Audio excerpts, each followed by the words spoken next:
What's going on, everybody, and welcome back to the UTL Trucking Education Hub podcast. I'm your host, Tamaris Massengill.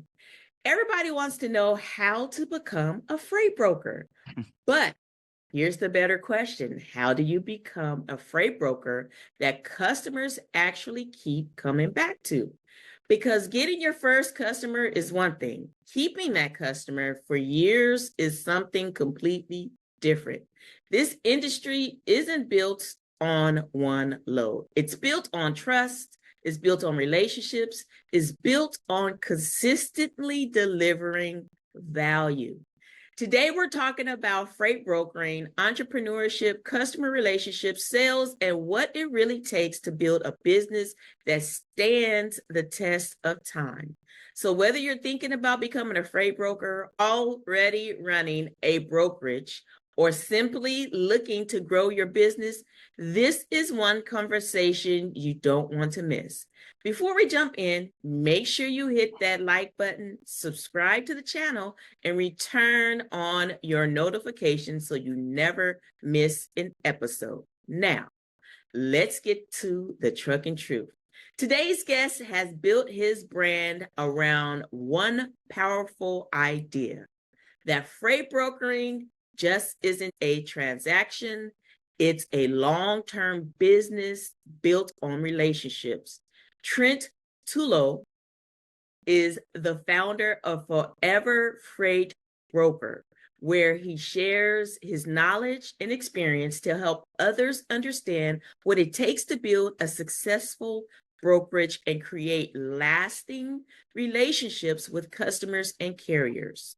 His approach goes beyond booking freight. It's about earning trust, delivering value, and building a business that is designed to last. Today, we're talking about freight brokering, entrepreneurship, and customer service. Please help me welcome Trent Tullo from Forever Freight Broker to UTL Trucking Education Hub podcast. Trent, how's it going this morning? Oh, it's going great. Just moving freight, having a good week. I'm a little exhausted. I know I told you this, but it's a good exhaustion. I'm moving a ton of Yes. freight, a lot of business moving. I've got a lot of people to help. So I go to bed very happy and, it's a That's blessing. that's the key right there. That's the key. Yeah. When you can go to bed at night and you know you did the best and you gave the best of you, it's all good. So tell us a little about who is Trent? What is he about before freight brokering? Yeah. So, the reason why I got into the industry was my dad. He was a truck driver. He was an owner op. He owned his own business. And he was gone all the time driving the truck. So that was one thing that I didn't like, that he was always gone. And then he would always complain about brokers stealing all of his money. He's like, brokers doing this, brokers doing that. And then he lost his business. So I ended up becoming a broker because I didn't want to drive the truck. I'd rather, have some sort of like remote Right. work opportunity in the future of some sort. Um, and I became a freight broker, solely to figure out like why, like why did my dad lose his business? And then I ended up loving the industry, falling in love with it, um, seeing how much money is to be made, but in Mhm. reality, finding out that the way to make money is to help both ends, the shipper and the driver. Um, Found out the cheat code in the industry and felt it was necessary to start helping people that was in the same position as my father. So I opened up a brokerage about 5 years ago, 5 and 7 months. Um, I opened up a freight brokerage. I've been in the industry for 10, by the way. I've Mhm. had Forever Freight Broker, which is my training company, or I would say mentorship more because I work one on one with everybody. Um, I started to help truck drivers cut the middleman out. And I know it sounds contradicting, but it's not. Like people are like, why are you giving the truck drivers the knowledge of brokering? Because then, eventually they won't need you. It's kind of like being a realtor saying, you don't need a realtor. You could just get your real estate license. Right. That's kind of what I'm doing. And most people think of it the wrong way, but I think of it in a different spectrum. If I can help as many truck drivers as possible, well, first off, there is so much opportunity out there. I mean, Yes. a crazy amount of money to be made. People aren't tapping into the right areas. So anybody that says the market is crap or the market sucks or the market this or the market that simply is just uneducated. They don't know how to find the freight. So guess what they do? They blame the market instead of Right. themselves. They have Yeah. to educate yourself. You have to know where the gold is in order to find gold. They're digging in their backyard for gold. They're in the wrong area, you know? So, um, my main passion was to help truck drivers cut the middleman out and work direct with the shippers so that they can now profit as a trucking company because most people aren't profitable and they blame the market. But if I showed them how to cut the middleman out, the brokers that's stealing the money from them, now they're all of a sudden profitable. They're like, oh, the market isn't bad, you know? That's And right. I'll I give you a love prime that. example of why they think the market is bad. I always use this one. It's like, you know how going into Florida as a truck driver is very they pay a lot more. It's like, wow, Yeah. you're paying very good. But then when you try to get out of Florida, you're getting paid nothing. You might as well Right. just deadhead up to Georgia. The reason why it's that way is because brokers manipulated the drivers into thinking that the market is just that way. But no, it's because Florida is a peninsula, right? You can't go left, you can't go right because you'll fall off and go into the water. You can't go down, you'll fall off and go to the water. There's one way out. So you have to take this freight. Supply and demand is what they're doing. So, um, but if that was wide open, you know, they could find opportunity here. They could find opportunity here. They could find opportunity here, but they can't to Florida. That's why they pay like crap going out. So they try to make as much money as possible. Brokers are always trying to make as much money as possible, right? Rather than thinking, how can I get my drivers to like, so the cycle of being successful as a freight broker, sorry to veer off. Um, the cycle of becoming a successful freight broker and make a bunch of money in this industry is to help both parties. Right. Shipper wants you to do a good job, right? Right. They want you to do a good job, but you're not driving the truck, so you have no control over that. But you certainly can have control over that by paying your drivers more, right? Right. So brokers, Yes. what they try to do is get the lowest truck possible, but that means the truck is just gonna treat it like crap. They don't have Yeah. a reason why they should do good work for you because you're paying them like crap. If you That's paid right. them good, they're gonna show up on time. They're gonna give you good updates because they want that load again. You know what I Yeah. mean? They want that relationship with you because you're paying well. And guess what? If they do a good job for your shipper's happy. So they give you more freight, right? That's So right. it's just this revolving cycle. That's how you make money in this industry. That's Simple as right. that. That's right. Okay, so you just gave the whole game. So we can just end the interview right now. That was what, 5 minutes? Like we can just end it now, bro. Like you just demolished the whole negative concept about brokering Yeah. and owner About, operator about the relationship. market, really, about the market as well. And truckers thinking that it's the end, but it's not. Just learn brokering. If you can learn freight brokering, if you could cut that middleman, because most truckers don't think that they can learn it. They don't think that they Yeah, have the time. I teach people that are on the road. Like they yeah, toss their headphones in and they listen to me ramble and teach them how to make money in this industry the proper way. yeah. But most importantly, teach them what brokers do so that they know what brokers. What these truckers are doing is walking into a dealership, right? They're walking into a dealership not knowing anything about the car, right? That's right. the That's the, right. the person that's selling you the car is going to make you pay the highest price. If you don't know how to negotiate, if you don't know what rate you can go down to, how much the car is actually worth, how are you Right. going to do anything for yourself? But if you That's right. did study, go in there and you know that you could get the rate down here, you would have saved $10,000. But they're not doing that. They're not educating themselves.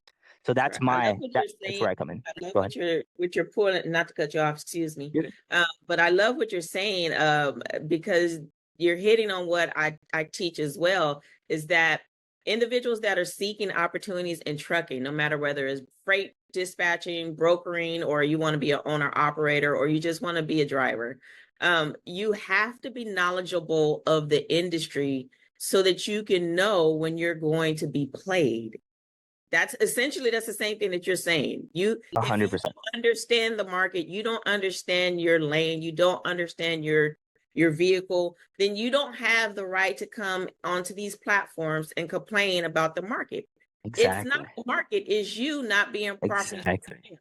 And I tell people the easiest, most cost efficient way to get into transportation and understand this beast called trucking is freight dispatching, because it's going to teach you the terminology. You need to know what you're talking about, what a RPM versus a CPM is. You need to know what a broker is. You need to know what a customer is. Like, you need to know the language in order to have a conversation with someone like you, a broker, or me, a freight dispatcher, and not just think that we're going to wave our magical wand and make you a millionaire in 6 months. You have See, to understand what it's going to take for you to get to that marker. exactly. And that's the thing, is that they expect others um to be fair, right? But like when you put money in front of it, people are not going to play fair, right? You have to do your due diligence and know how to negotiate, or else why wouldn't they take that? It's money right in front of them, right? I'm not Somebody got to saying get it. someone's like it's crazy, and I want to go back to what you were saying. You're like, you need to know all boards, or all placements on the chessboard, right? You need to Absolutely. know exactly. It's like, you know why Tom Brady is such a good quarterback, one of the greatest quarterbacks in the world? Not because he's great at throwing a football. He studied every single position. He knows what the running back does. He knows what the Yeah. wide receivers do. He knows Right. what the Right. linemen do. He knows what Yeah. the he knows every position on the field, just like the person playing that position. And that's what makes him the best quarterback. And I tell these truck drivers, the way that you're going to make more money in this industry is educating yourself on the dispatching side, educating yourself on the freight brokering side. Of course, I would hope you would educate yourself on the trucking side if you're driving a Right. truck. Right. But Yeah. yeah, I mean, at the end of the day, you got to educate yourself, and if you have problems in the industry, no one's gonna just be like, "Oh, you can trust me," or they will, but you could trust me. No one's gonna give a crap about your business more than you do. So you have to take control over it and learn it. And it's not like it's not like you're going to school to learn, rocket science, Right. it's a very easy thing to learn, but you just need to be taught by someone that has a passion, because it is hard to learn from someone that doesn't teach the way that you learn.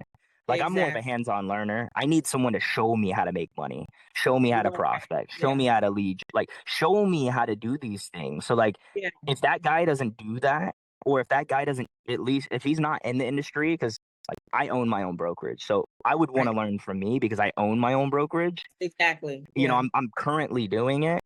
I would want to learn from someone like that. So I think that is a huge tip for people, is pick someone that fits your style of learning, you know? That's right. That's right. That's right. Again, we can end right now if you want, because you just killed the whole myth, you know? Yeah, You killed the of whole course. myth And relates to and I'm, I'm it. I'm glad you brought that up. I'm trying my hardest to make it not a myth, not a conspiracy, Yeah. that the market is so bad, this and that. It's like, no, it's just there's people dipping in your pockets, and by the Mhm. time it gets to you, it's gone. And that's why you're That's not right. profitable. And that's why your trucking business goes in the hole, because you have Yeah, zero control over the freight that you're moving. The that's right. reason why the brokers make so much money, because they work direct with the person that pays the bills, the That's right. shippers.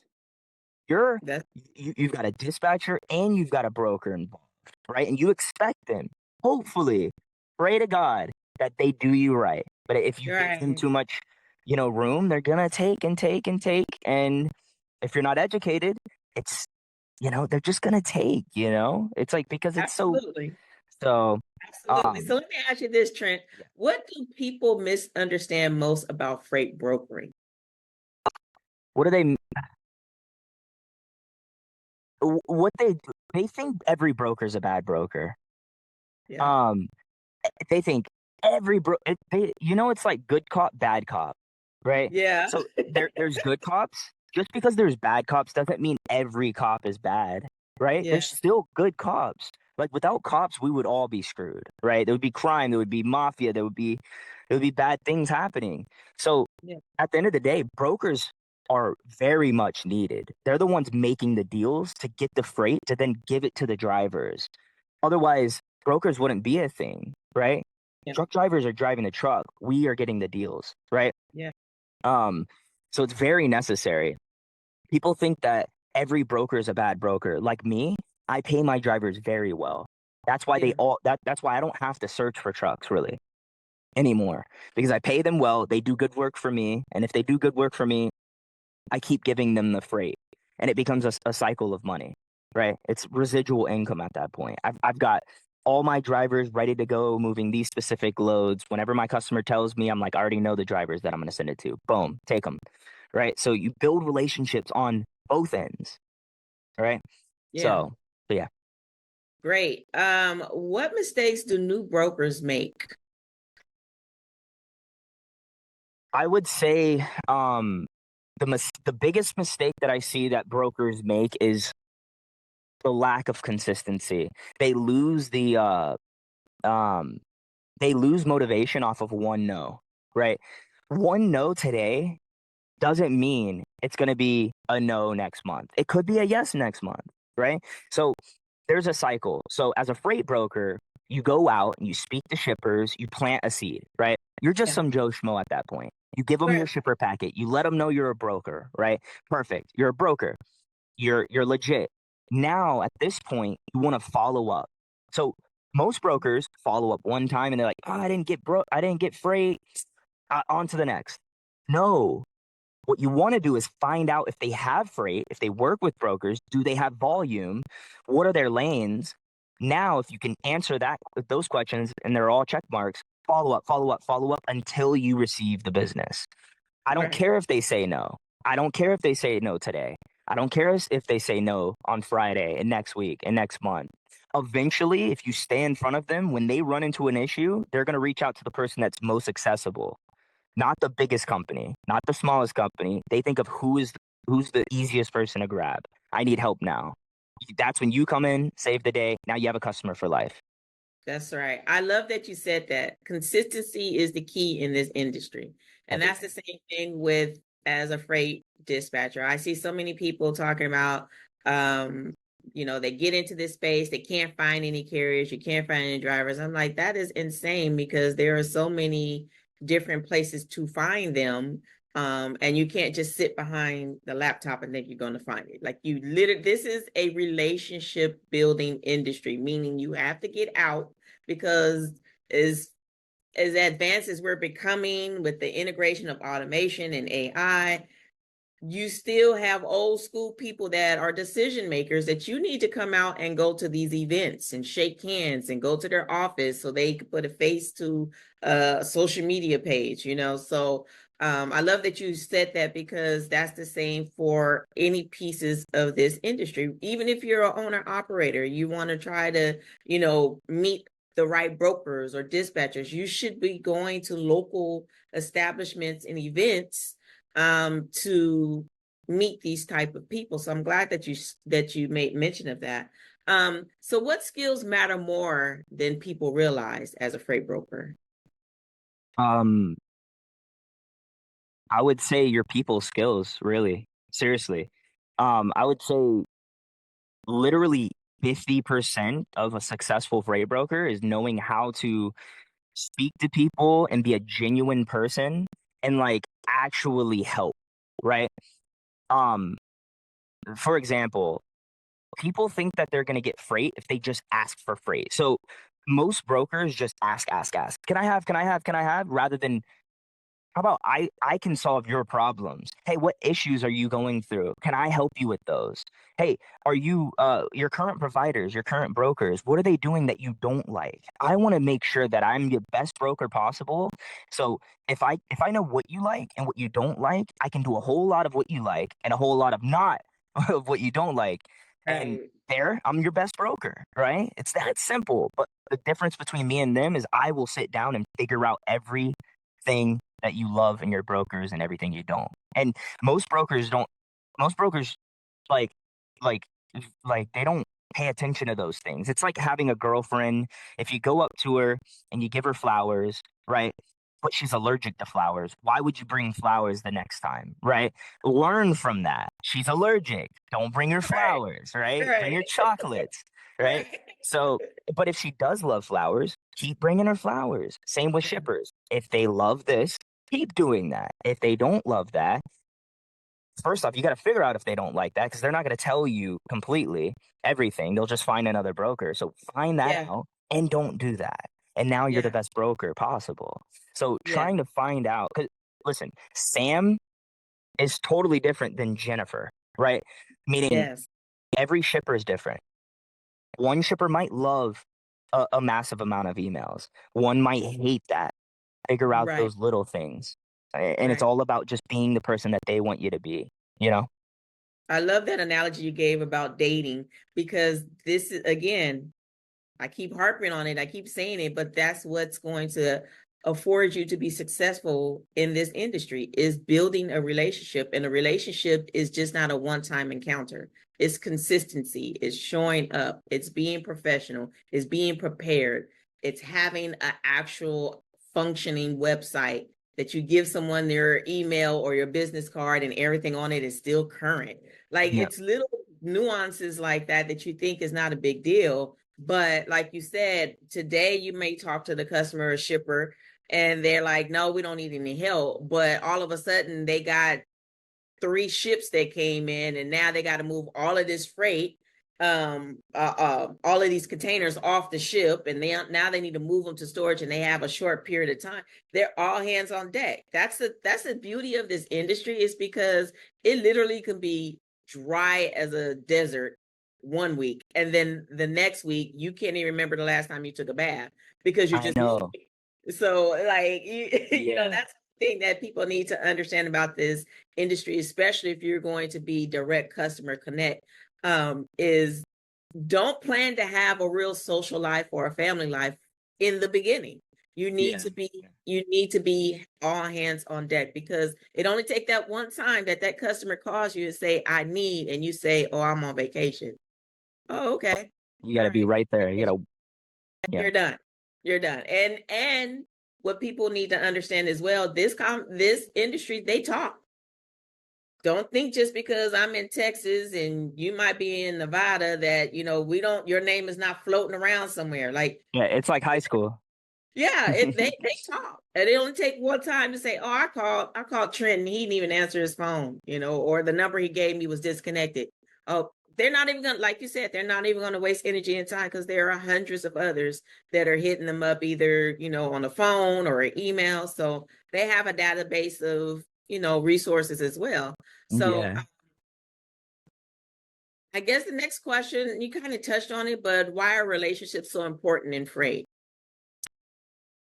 Um just because like the last person I want to work with is someone that I don't want to work with, right? It's a pretty easy answer. It's like this guy's boring. They don't Yeah. genuinely want to help. They just want to take money from me. But if you reached out to me on Christmas and told me, "Hey, instead of asking for freight, and you called me and said, "Hey, Trent, I just want to say God bless you. Merry Christmas. All of your family members, I hope they're in good health. Um, thank you for everything you've done for me. I'm not here to ask for freight. I'm here to just tell you how much I appreciate you. Thank you and have a blessed holiday." Boom. Right there. That's a relationship, right? So like as a girlfriend, I always bring up relationship stuff because everybody has been through it. Um, Girlfriends love communication. In order to keep if you stop texting your girlfriend, or you in your case, a boyfriend, um, if you stop texting them, they're just gonna you're gonna fall out of love. You have to stay in communication in the best way possible. um Not being annoying, not asking for stuff, because if I asked my girlfriend for if I asked for things over and over and over again, she'd be annoyed and not want to be with me. So you have to find that fine balance of what they like and what they don't like, but also helping and providing. um Relationship is everything. It really is. It's the reason why people want to keep working with you. Absolutely. Here's a good question for you. How Uh-huh. do you recover when something goes wrong? So let's say, for example, the carrier didn't show up or the carrier actually got into an accident.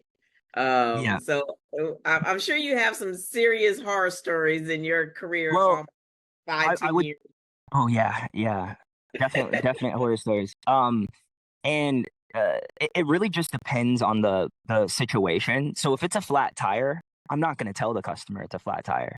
I'm just going to recover the load and let the customer know that the truck is running late, right? If I say a flat tire, they're going to grow gray hair and be so stressed out for what? Like they don't need to know that. I'll take care of it. I just will tell them that there's a lot of traffic. I know it's a lie. I know it sounds unethical, but what you're doing is trying to relieve the stress from the shipper as much as possible. You don't want them to stress out. You want the stress. Take the stress. That's your job. Make sure that you handle the situation. Your job is to get that freight there, right? If it's late, fine, but don't let them know that like the tire pop. But if they crash, that's a different story. You got to be as transparent as possible. Hey, customer, unfortunately, my driver got in a wreck. I'm gonna let you know if the product is damaged. I hope it's not. Um, you have to understand that this is a very dangerous job. Truck driving isn't a very easy job. You could leave to go to McDonald's and get a small fry and get in a wreck. It's very possible. There's people out there that don't know how to drive, and I just want to let you know that we're gonna get this handled. And things happen. It's a very dangerous job. Things happen, and I promise you, I'll make it right. I'll make sure everything goes smoothly after this. I'll keep you updated. So being transparent, um, I think is the most important thing, really.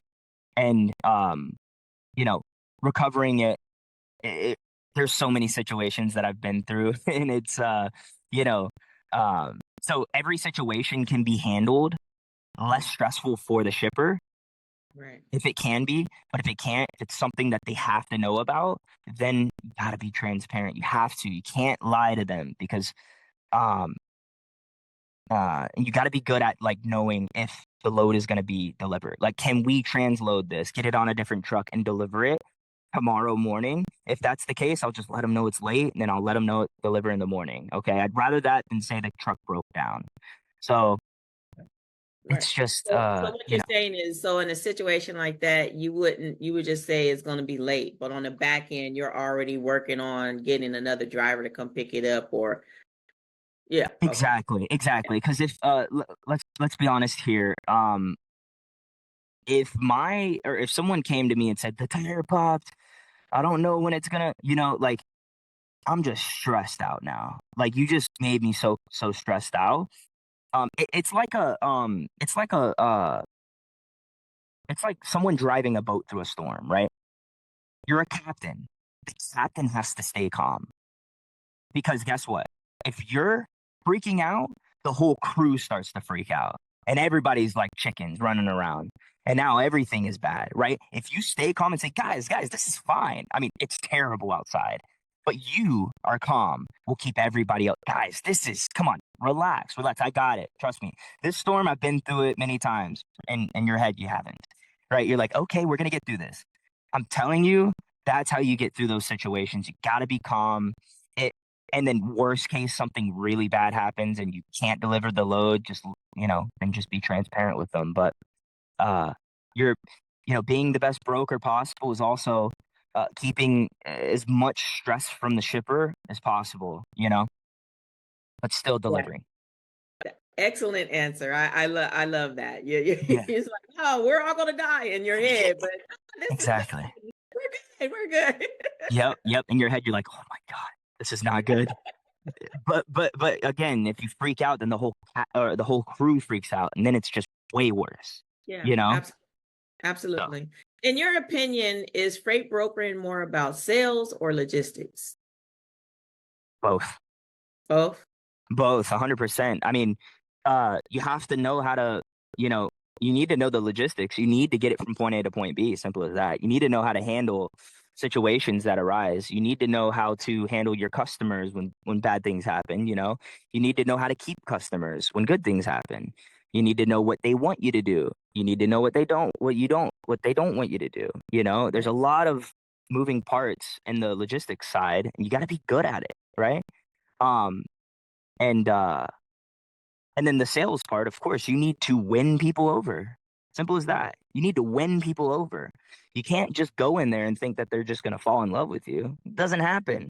That's like me going into uh, a bar and hoping that this girl falls in love with. No, you got to work on it. You got to text her in the morning and tell her, "Hey, I miss you," or give her flowers if she likes flowers. You got to work it up. This Yeah. life isn't that easy, guys. So Yeah, yeah, so yeah. absolutely. That's a great transition into the next question, which is how Mhm. do you build credibility with new customers?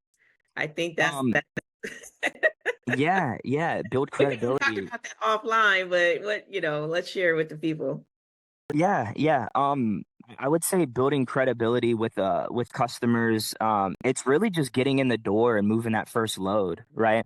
And then when you move that first load, giving them the luxury like service that you can, like sit down with them, understand what they want in a broker, understand what they don't want in a broker. And when you move that freight, sit down and have a meeting on what they loved that you did and what they didn't love Yeah, that you did. And remember, just try to be the best version of yourself, be as genuine as possible, help, um and then learn who this shipper wants you to be. yeah, And just building credibility is the same way as building a relationship with a woman. Like, I know I keep bringing that up, but um, it's the same thing. It's in every industry and everything in life. Building a relationship is very important. If you want to do business with people, you need to provide value. You need that's to right. provide solutions to people's problems. Like a networking event. If you walk into a networking event and you just go, "Hey," and you see a guy that's very successful and you go up to him, you're like, I would love for you to come on my, podcast. I would love for you to, give me advice on, can you tell me, like, no, you're just asking for a bunch of stuff, right? But in reality, the way to actually get in with the higher individuals is to provide value. Hey, I've seen your platform, and there's 5 things that I can do for you to make you much more successful. And actually, I've printed it out for you here. I want you to check it out. You don't have to, you know, but I'd love to see if this would even be a solution for you. It's free. You don't have to hit me up. I just want to see if this works. He'll remember that.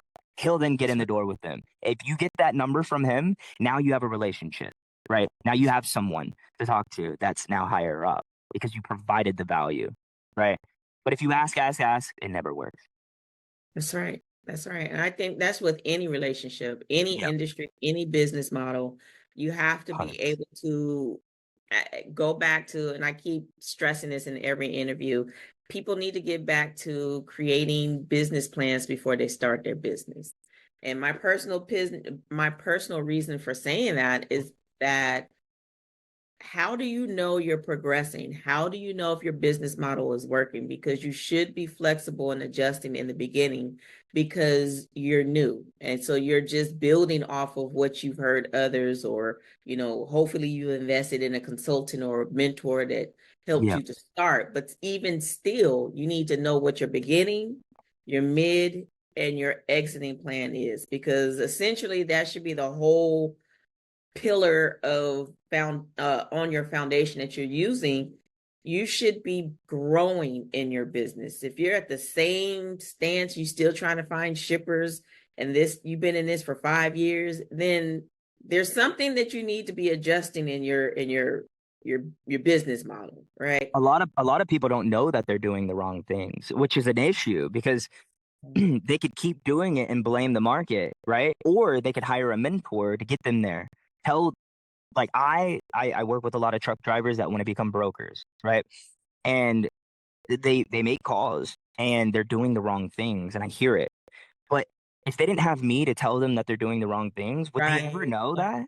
No, Yeah. they wouldn't. They would think that, like, okay, they're doing the right things, right? Like, I'm making Yeah. calls, I'm doing my job. The market sucks. No, Yeah. you're doing this wrong.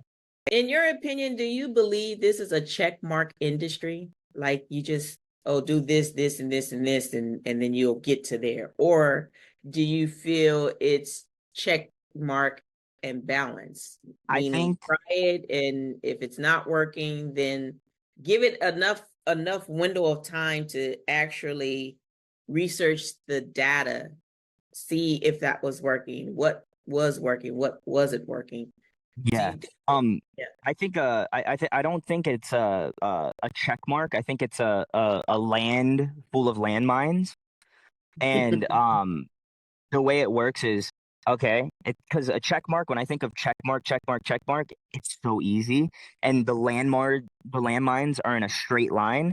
So all I gotta do Right. is just go around. It's not that easy. The landmine is here. You gotta learn how to go here and go around over to this way and then this.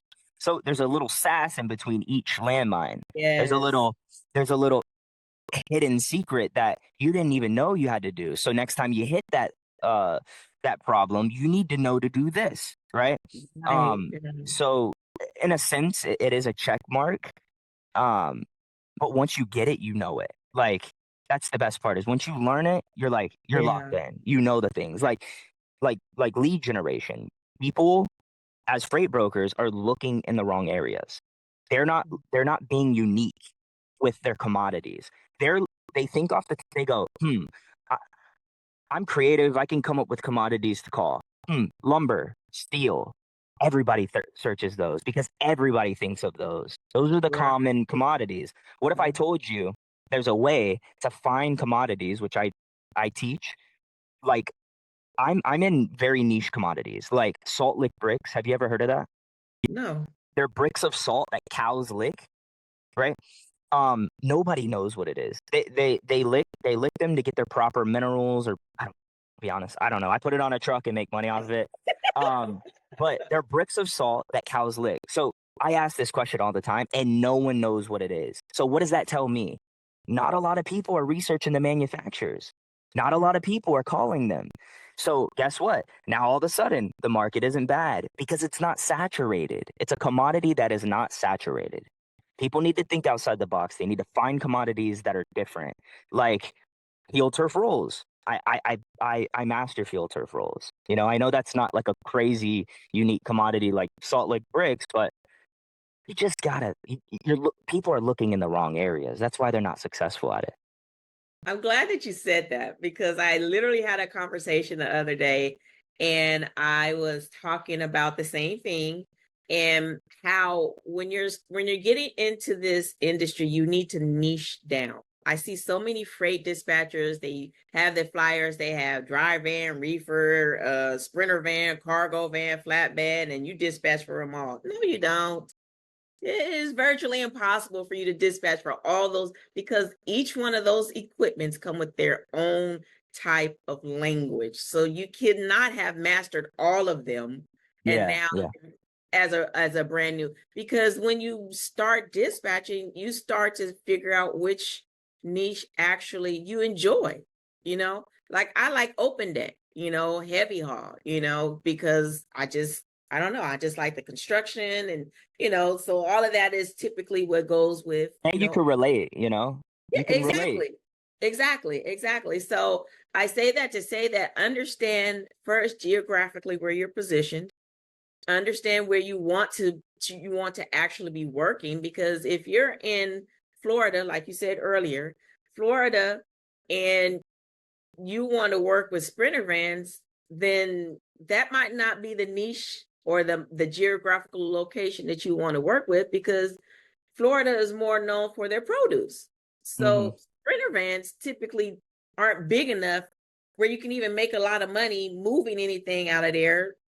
So why would you focus on sprinter vans? You might want to Yeah, focus yeah. on reefer. That is pretty much like the same thing as what I teach Yeah, my people is like in a freight brokering standpoint. If you're looking at Salt Lick bricks, why are you looking in Florida? Right? exactly. It's like salt isn't being dug in from the ground because salt comes from the ground, right? Right. The people that I work with, they dig into the ground and they pull up the salt and they bag it or compress it. And Mhm. So you want to look in Utah or, Carlsbad, New Mexico, places like Yeah. that. So what you have to do is just research. What is the Yes. what man like these manufacturers, because Google, people are so ignorant nowadays, they don't even use the internet. And it's Yeah. right there in front of them. They think it's too cliche. But Google has answers to everything, right? Everything. And what I do is normally, what is the top 5 states in the United States that manufacture salt? Now search in those places, right? Not pick a random state that you haven't even Right. researched, right? Because then you're going to be missing out on the real Yeah. opportunity. So yeah. Yeah. Absolutely. You're 100% accurate. 100%. What mindset has helped you stay in business this long? So it's been, you said 10 years? No, 5 years with your own brokerage, but 10 Yes. whole, So right? almost 6 years I've been I've owned my brokerage, and I've owned this mentorship where I teach people. Um, so the thing that keeps me going is having a real reason why, having a passion for the industry. I wake up in the morning and I have a reason why, right? Yeah. I have a reason to help these truck drivers because my dad was screwed, and I don't want people to get screwed in this industry. And when I help truck drivers make money in this industry, it helps grow the economy and the industry. So it makes me very happy. I'm helping truck drivers like my dad stay in business and be more profitable to feed their family. Like, come on, that makes me happy. That makes me want to wake up out of bed and go, I can't be late. I got people to help. Right? That's what keeps me going. That I love that. I love that. When we talked about that offline, that you have to have a passion. The passion is what's going. If the only reason why you're doing this because you hear that you can make millions in this industry, then you'll do okay. Realistically, you'll do okay. But do you want to do okay and then you have to constantly be in hustle mode? Or do you want to have a passion that you're not even thinking about the money? You're so focused on answering the problems and providing the solutions and opening doors to people that may not have the same opportunities. I shared my testimony that, I'm, coming home from prison, now being a felon. If I didn't already have the mindset before I went in, I would feel like my life is over. I'm about to be 50 years old. I'm single, not married, and now I'm a felon. So, I'm older, so it's like the market, they're looking for young people that have a clean start. So, but me knowing that this industry will afford me to be able to create an ecosystem of resources for myself where I don't have to worry about my felon. I don't have to worry about my age. I don't have to worry about, I'm a single woman. I don't have to worry about that because I have the knowledge and I know that I can tap into people like yourselves and Hmm. others that genuinely care about making change. The money is just a byproduct. It's going to come, because you're putting in that work. But making a change in people's lives, that's priceless. It's Yep. priceless. So, Yep. what separates people, in your opinion, what separates people who succeed from those who quit? I'm sorry. The question was, What, in your opinion, what separates people in this industry who succeed versus those who quit? um, so I think that the people that the people that quit are just it almost seems to be like a certain type of person. Um, you can almost tell when someone is just they feel like everyone's against them. It's a whole entire mindset that people have that I try my hardest to break, but some people are really stuck on everyone's against them. Um, when in reality, to be successful, like, you have to be a chameleon. You have to um got to be consistent and learn from losses because people are scared of failure, and I think that's the best learning lesson. I know we spoke about it earlier. I had cancer. That's what taught me how to see life in a different view, and it made me a better person, even though it was the worst thing that ever happened to me. Right? It was the best thing that ever happened to me. Also, so I think what separates failure, the failures with the successful is, um, if you want to be successful, you just got to be consistent and you got to learn from your failures. Because that type of person only views the wins. They don't ever analyze the failures because they're scared of it so much that they don't want to face it face to face. If you want to be successful, look failure directly in the eyes. Directly in the eyes. Anything bad, anything anything bad, you need to figure out how to not do that or how to not run into that and then learn from it, right? But most people are scared of that. And then that's what keeps you from being successful, I think. That's just from my experience. I agree 100%. That, and I love that you shared your journey with, kicking cancer's butt Yeah.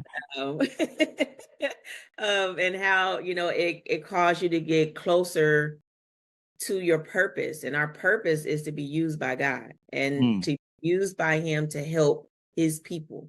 And that's what you do. I love what you do on your platform, how transparent you are. And so you're so approachable, with all your wins and your successes in life, but you're still willing to take a moment and help somebody else. And I think once you have that, and that just speaks to your passion in life, that you understand that life is short.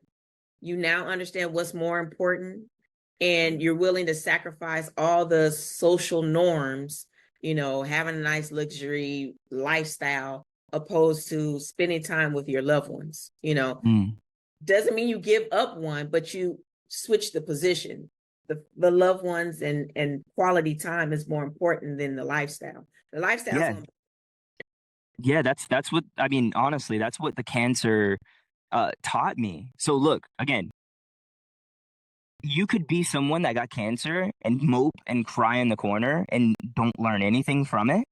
Or you can be someone like me and look it directly in the eyes and say, what am I going to learn from this? Why did God put this in my life? There's obviously a reason. And the reason why you have such bad things happen to you in life is because he's preparing you for the future. Because trust me, there is going to be a worse day. I can tell you that right now. There's going to be a worse day. And if you don't know how to get through this, buddy, you're not going to get through the future. And if you want to be successful and at the top like everybody else, you got to know how to go through things like this. So God put that in front of me because he knew I had a bigger purpose in life and he knew that I'm going to be challenged again in the future. So he put cancer in front of me. If anything else comes in front of me, it's cake. I'm not worried about this guy calling me and threatening me on social media. I don't care about that guy. You think I had cancer. It's like this guy, come on, you know?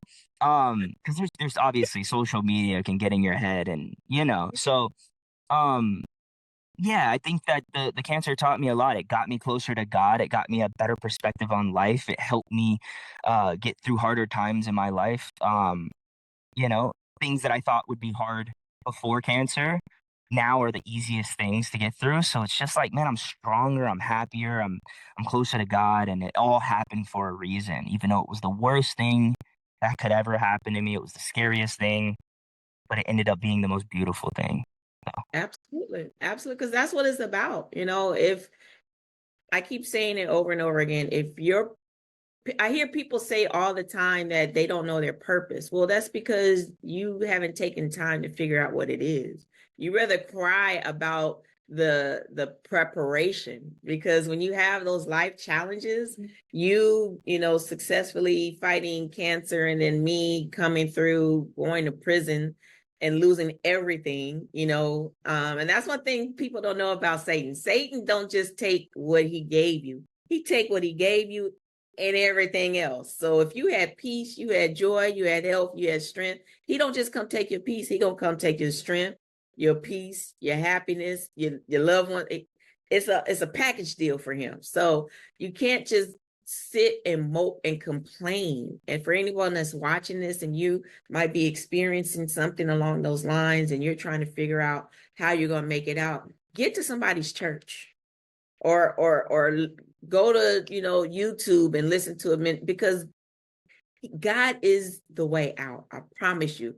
Nothing, it's like you go into a bubble, and just the rest of the world and everything in it doesn't affect you. When you can just get in a bubble, then that's how you'll be able to make it in this wicked world. Like, things come and go. When they made that BMW for the 2026, they were already in production for 2027.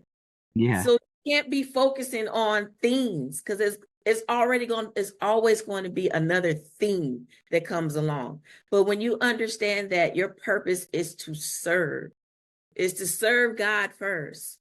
And then when you're serving him, then you don't mind serving other people. And serving isn't being a doormat, and let people walk over you, but it's doing, like, what Trent is doing, like I'm doing. We're taking time out of our day to share our experiences in life and to show you that there is a way out. You don't have to accept that those things you did in the past is now hanging over your head like an umbrella. You don't have to accept that. You can choose.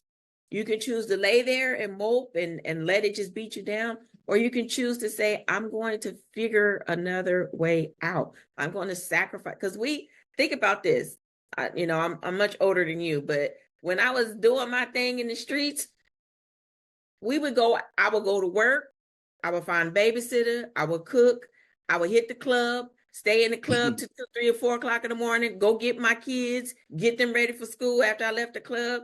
I ain't been asleep because I don't work the full day, but I sacrificed that. Why? Because I knew that that's something that I wanted to do. So if you know that there's bigger and you want to do something different, don't just accept it. Don't accept that you're just in this rut. Fight it. Figure it out. In this day and time, like you said, there's Google, there's ChatGPT, there's Claude, there's YouTube University. I mean, there's no reason for you to stay in that space that there's a yearning in you. Like, I've been And shaking. don't learn from people that you don't want to be. Like, if you look at someone and they're giving you advice and you look at them and go, do I want to be them? Okay, why am I taking advice from Right. them? Right? Yeah. If they're sitting there and they're in the same position as you, it's not someone you're probably wanting to talk to.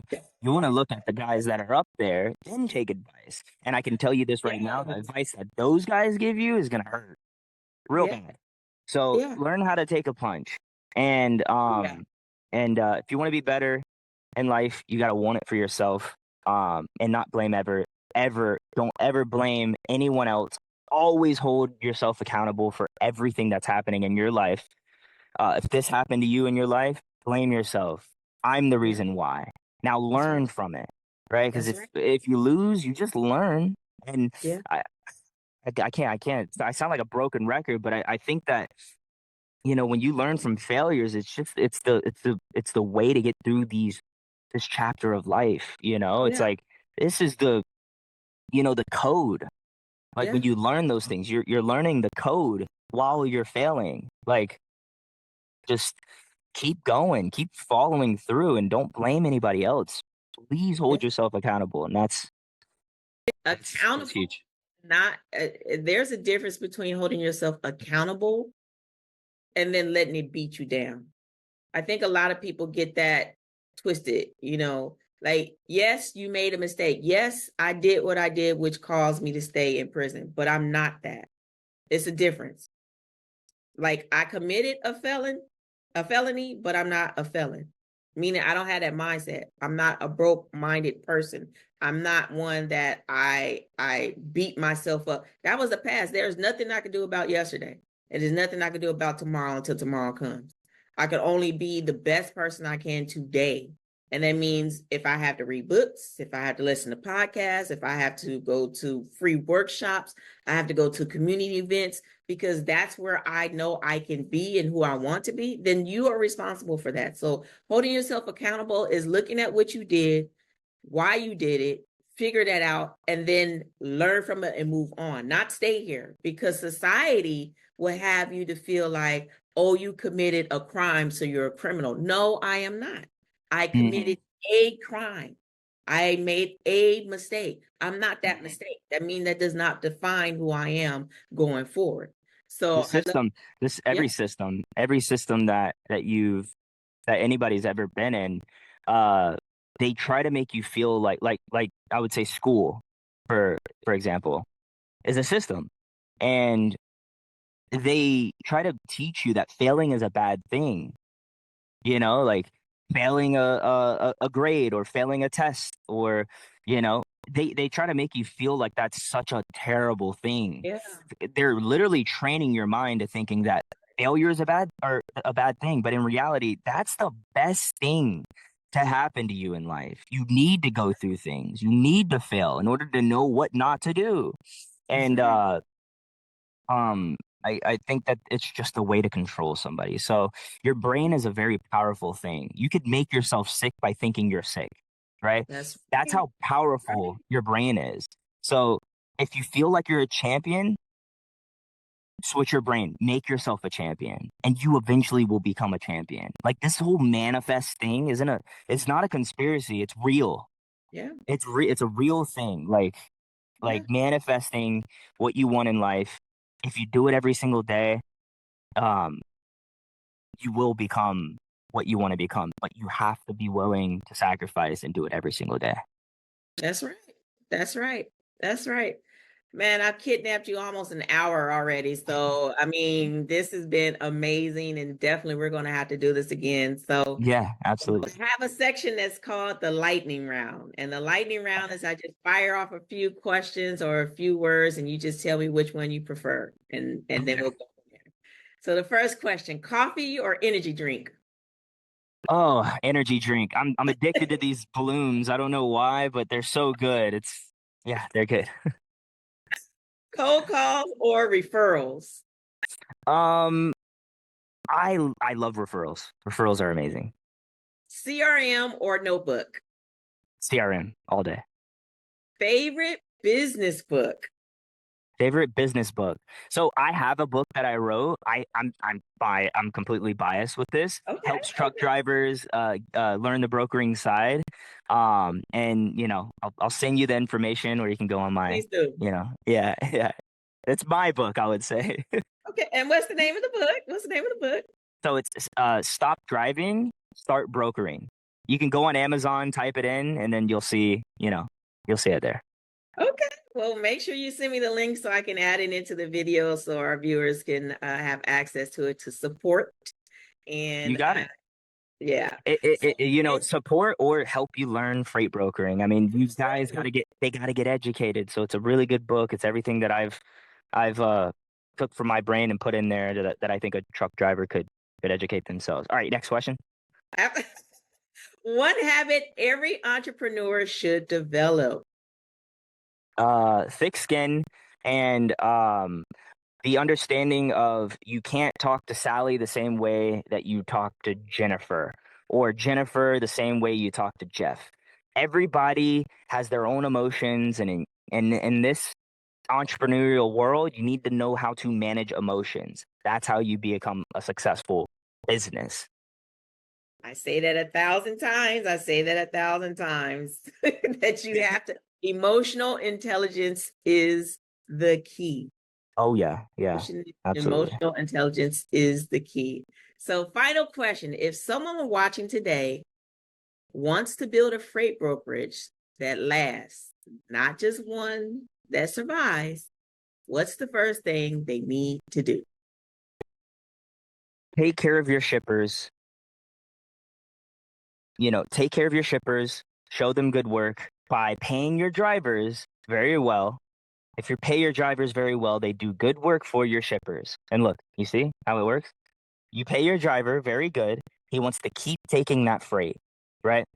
Because you're Yes. paying him very well. He does great job. He shows up on time because you paid him well. He then Yeah. shows the shipper that we do good work. Shipper's happy. They send us more loads. Perfect. That's what we want. Now you keep doing that and make a bunch of money and do that with every customer. Take care of your drivers, take care of your shippers, and you will have a successful freight brokerage. Simple as that. Yep. And there you have it. It was very simple, very, very easy, very to the point. So Man, this has been amazing. You have dropped so many gems. I hope people were taking notes. If you have not, just hit the replay or watch it again several times. Please let the people know how that they can follow you, how they can reach out to you for mentoring, and whatever else you got going on. Yeah, so follow me on all platforms. Forever Freight Broker. If you search it, will pop up. You'll see my Asian face. Go ahead and click follow.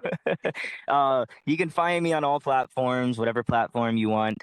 Um, and you can go to our website, foreverfreightbroker.com, to get more information on there. I have free like training sessions that I've had. You can go in there and learn how to freight broker, lead generation, script, like a bunch of free information. I've got a bunch of podcasts on there, a bunch of good information. They can basically go on there and request calls as well. Um, so that platform for the mentorship, um, I only take 50 people per month. It's not something that like everybody can join, so you have to make sure you inquire about it. And when you inquire, we'll have an agent call to see if it's a good fit, because the last thing we want to do is, you know, sell a mentorship to someone that isn't really interested, or Right. doesn't have problems. I'm looking for truck drivers, dispatchers, people that want to get in this industry that already know it pretty much. Right. And I want to make them successful. So Forever Freight Broker, look us up. All right. Well, Trent, it's been so awesome to have you on. I appreciate you making time in your very busy schedule. We're definitely going to have to do this again Yeah, in for sure. the very near future. And thank you for sharing your testimony and your journey of, beating cancer. That's very, very big. Oh We're yeah. glad you're still here. You still got some more work to do, man. That's why you Oh came. yeah, I'm still fighting. Every day is a fight. Absolutely, absolutely. So thank you for joining us for another episode of the UTL Trucking Education Hub podcast. Remember this, you can make excuses or you can make progress, but you usually can't make them both. Now that's the trucking truth. Until next time. Peace out.